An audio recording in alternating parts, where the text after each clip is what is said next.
मानसिक समस्या से बाहर आने के लिए अगर आप सही तरीका यूज करते हो, सही तरीके से अगर इस समस्या पर काम करते हो, तो निश्चित तौर पर आप इस समस्या से बाहर आ सकते हो। लेकिन होता क्या है, आप लोगों को प्रॉपर तरीके से पता नहीं होता है कि इस तरह की समस्याओं पर काम कैसे किया जाता है। इस तरह के समस्या से निपटने के लिए एक्चुअली हमें क्या करना होता है। अभी देखिए, अगर आपका तरीका ही गलत होगा तो आपको परिणाम तो गलत ही मिलेंगे। तो सबसे पहले अगर इस तरह की मानसिक समस्या है, मेंटल प्रॉब्लम है, तो पहले आप अपना तरीका जांच करें कि सही में ये तरीका रिसर्च ओरिएंटेड है, ये प्रैक्टिकल है, लॉजिकल है क्या। तो सबसे पहले किसी भी मानसिक समस्या के लिए या तो आप मेडिसिन ले सकते हो या साइकोथेरेपी ले सकते हो, तो या आप दोनों भी ले सकते हो। तो ये पहला है कि या तो मेडिसिन लेना है, या तो केवल साइकोथेरेपी लेनी है, या दोनों साथ में लेना है। और ये भी डिपेंड होता है कि अगर आपके सिम्टम सीवियर है तो उसके लिए मेडिसिन और बाद में साइकोथेरेपी लेनी चाहिए। और अगर ये सिचुएशनल सिम्टम्स है, सिचुएशन के हिसाब से सिम्टम्स दिख रहे हैं, किसी घटना के कारण अस्वस्थता, स्ट्रेस बढ़ रही है, तो आप ट्राई करके देख सकते हो कि विदाउट मेडिसिन आप थेरेपी ट्राई कर सकते हो। अगर एक दो सेशन में नहीं होता है तो आपको मेडिसिन लेनी चाहिए, ये हेल्पफुल बात होती है। लेकिन असल में बात क्या होती है ये मैं आपको बताता हूं कि बहुत सारे लोग क्या करते हैं, एक दो दिन या 15-20 दिन कुछ ट्रीटमेंट लेते हैं, साइकोथेरेपी लेते हैं। ये उनका चॉइस भी होता है कि लेना है या नहीं लेना है, ये हर व्यक्ति का चॉइस होता है। लेकिन जब आप 2 या 3 दिन के लिए थेरेपी लेते हो तो उससे आपका पूरी हेल्थ, यानी जो साइकोलॉजिकल पूरी हेल्थ है या साइकोलॉजिकल प्रॉब्लम्स है, वो पूरे सॉल्व नहीं होंगे। तो आपको कितने सेशंस लेने चाहिए ये आपके जो आरईबीटी या सीबीटी थेरेपिस्ट है वो डिसाइड करेंगे, आपके प्रॉब्लम के सिवेरिटी के हिसाब से कि आपको कितना सीवियर प्रॉब्लम है, कितने दिनों से है, और उस हिसाब से आपको सेशन बताया जाता है। लेकिन होता क्या है, एक दो सेशन ले लेते हैं, बाद में वो सोचते हैं यार मुझे तो उतना बेनिफिट ही नहीं हुआ। तो एक दो सेशन में आपको जितना चाहिए उतना बेनिफिट नहीं होता है, तो जितने सेशन रिक्वायर्ड है उतने सेशन अगर आपने कंप्लीट किए तो बेनिफिट होगा। लेकिन इस तरह के साइकोलॉजिकल प्रॉब्लम्स में होता यह है कि हमें ही शंका होती है कि नहीं, मैं तो ठीक ही नहीं हो सकता, मुझे कोई दवा या थेरेपी ठीक नहीं कर सकती, मुझे ठीक होने की इच्छा भी नहीं है।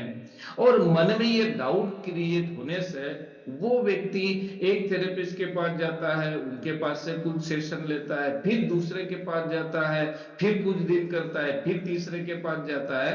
वो ऐसा अनगिनत लोगों के पास जाते हैं लेकिन उनको बेनिफिट नहीं होता, क्योंकि केवल लोगों के पास जाने से आपको बेनिफिट नहीं होगा।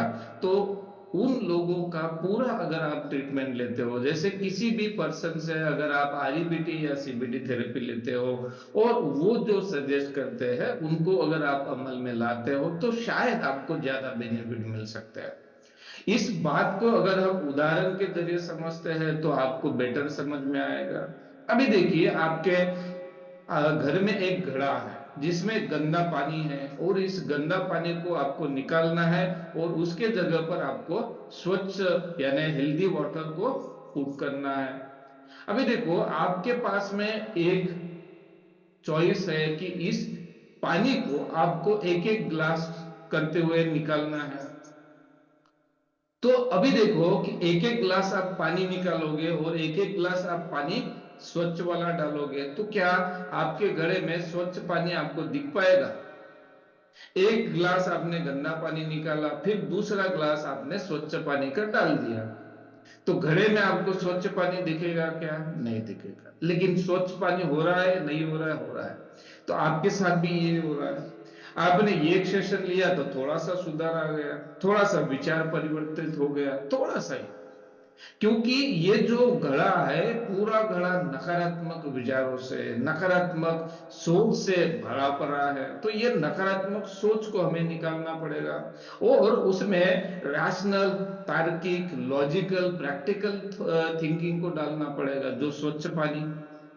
तो इसी तरह से ग्लास से के माध्यम से पानी निकालता जाएंगे, यानी एक एक ग्लास पानी निकालते जाएंगे और एक एक ग्लास पानी डालते जाएंगे। तो इसका अर्थ क्या होता है कि नकारात्मक विचारों को निकालते जाएंगे और जो रैशनल थॉट है उसको इनपुट करते जाएंगे। तो इस प्रोसेस को टाइम तो लगेगा, एक दो सेशन में तो होगा नहीं, लेकिन आपको पेशेंस रखना है। मेडिसिन अगर जरूरी है तो मेडिसिन आपको लेनी है, और उसके साथ में अगर आप साइकोथेरेपी यूज करते हो और एक अच्छे थेरेपिस्ट के पास से अगर आप साइकोथेरेपी यूज करते हो, उसकी प्रैक्टिस करते हो, तो एक दिन ऐसा आता है कि आपके जो नकारात्मक विचार है वो खत्म हो जाएंगे, क्योंकि उसको एक लिमिट है। और लिमिट क्या है? वो नकारात्मक विचार सिर्फ घड़े में है, जितना घड़ा भरा है उतने ही वो नकारात्मक विचार है। लेकिन रैशनल विचारों को कोई सीमा नहीं है, स्वच्छ वाटर के लिए कोई सीमा नहीं, क्योंकि आप वो बाहर से डाल रहे हो तो वो डालो। तो एक समय ऐसा आता है कि आपके नकारात्मक विचार ये खत्म हो जाएंगे और आपके घड़े में केवल लॉजिकल, प्रैक्टिकल, रिसर्च ओरिएंटेड और अचीवेबल विचार रहेंगे। और ये विचार अगर आपके माइंड में रहेंगे तो नकारात्मक विचार दूर हो जाएंगे, और नकारात्मक विचार अगर नहीं है, इरेशनल विचार अगर आपके माइंड में नहीं है, अतार्किक विचार अगर आपके माइंड में नहीं है, तो आपको क्या मिलेगा? आपको बेनिफिट मिलेगा, क्योंकि आपकी जो भी परेशानी है, जो भी तकलीफ है, ये नकारात्मक विचारों के कारण, इन ऑटोमेटिक नेगेटिव थॉट के कारण, इंट्रूसिव थॉट के कारण, जो अचानक मन में नकारात्मक विचार आते हैं उन विचारों के कारण ये आपको तकलीफ हो रही है। अगर इन विचारों को ही आप बदल दोगे, इन विचारों को ही आप बाहर फेंक दोगे, तो आपको तकलीफ नहीं होगी, परेशानी नहीं होगी, और यही सही तरीका हो सकता है। तो इस तरीके के बारे में आप विचार करें और अपनी चॉइस को चूज करके आप अपना ये जो समस्या है, अपनी जो भी प्रॉब्लम है, उसको सॉल्व करने की कोशिश करें। आज के लिए बस इतना ही, मिलते हैं नेक्स्ट वीडियो में नए इंफॉर्मेशन के साथ। ये वीडियो उन लोगों तक जरूर पहुंचाए जिनको साइकोलॉजिकल नीड या साइकोलॉजिकल हेल्प की जरूरत है। वीडियो देखने के लिए आपका धन्यवाद। और अभी तक अगर आपने इस चैनल को सब्सक्राइब नहीं किया है तो इस तरह की psychological REBT CBT related video देखने के लिए इस चैनल को अभी सब्सक्राइब करें।